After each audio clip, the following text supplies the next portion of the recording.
Now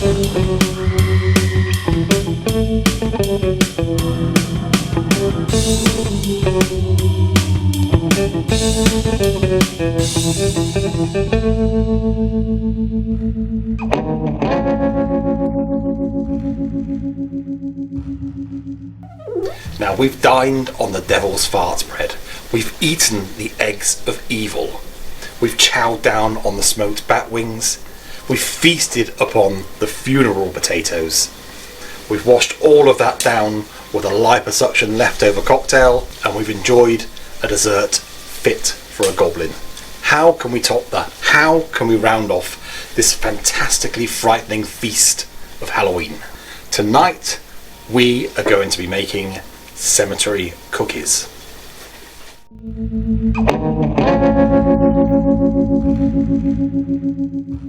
Yes, the final course of any good meal is always coffee and biscuits, and we thought these cemetery cookies were perfectly petrifying to round off our meal.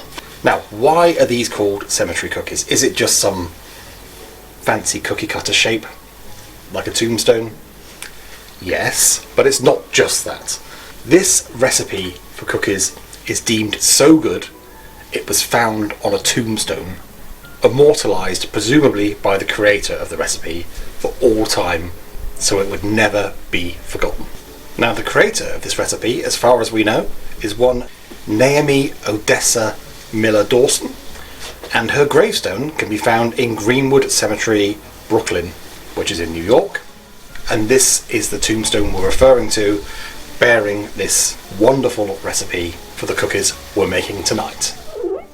And we know all of this thanks to TikToker Rosie Grant and her channel Ghostly Archive, where she goes around performing the rather ghoulish undertaking of searching for recipes on gravestones and making them on her TikTok channel. So thank you very much, Rosie, a fellow macabre fiend.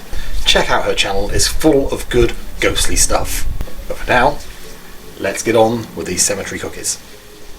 And to make these cookies, I am once again going to consult my tome of rotten recipes. So to make these cookies, you are going to take 230 grams of butter, 145 grams of white sugar. Beat the butter and the sugar together until pale and fluffy.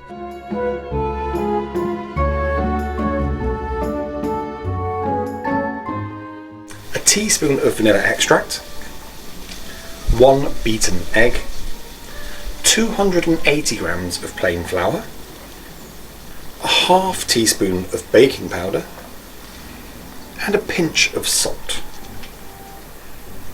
You want to blend all these ingredients together until they come and form quite a soft dough.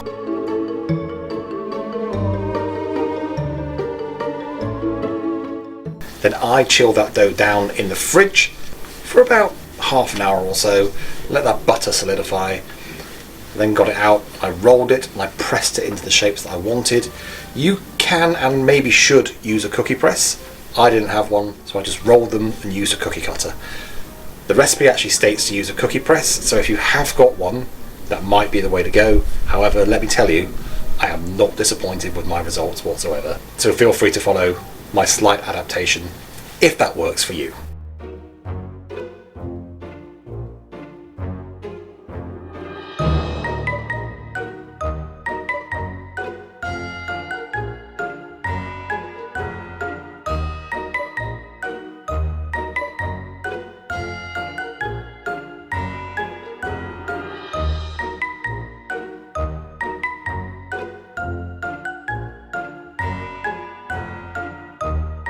So with your cookies rolled and cut or pressed, preheat your oven to 400 degrees Fahrenheit, that's 200 degrees Celsius.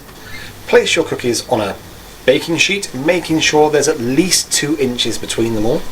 Put them in that preheated oven for 10 minutes.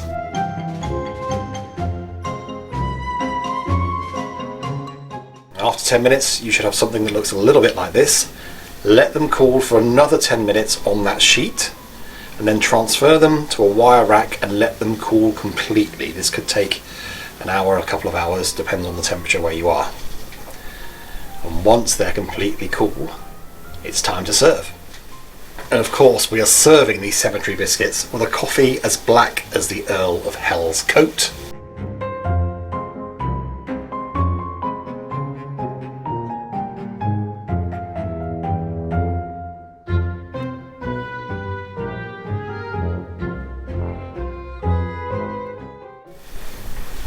Cheers.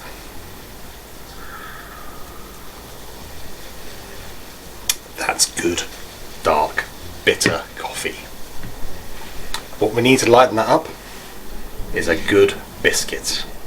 So on this Halloween night from the Pitwitzer Spook Shack, we wish you all a very, very happy Halloween.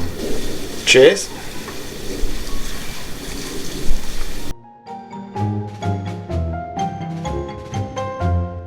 Wow.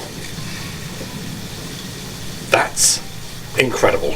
Okay, full disclosure, I did not have huge hopes for these biscuits. There's nothing particularly unusual about the ingredients. It's sugar, it's flour, it's butter. It's just standard biscuit / cookie ingredients. Hence, I was expecting your standard biscuit / cookie experience. No.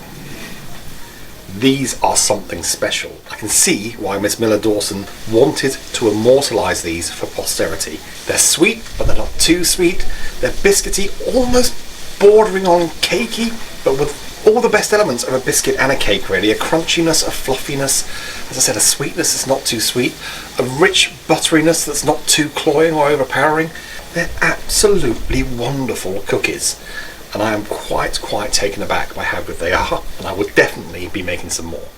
And so ends this 7th and final episode in our Halloween Beastly Banquet extravaganza, and so ends our Halloween Beastly Banquet. Once again, we wish you all a very happy Halloween. Thank you very much for watching. We hope you've enjoyed the entire series.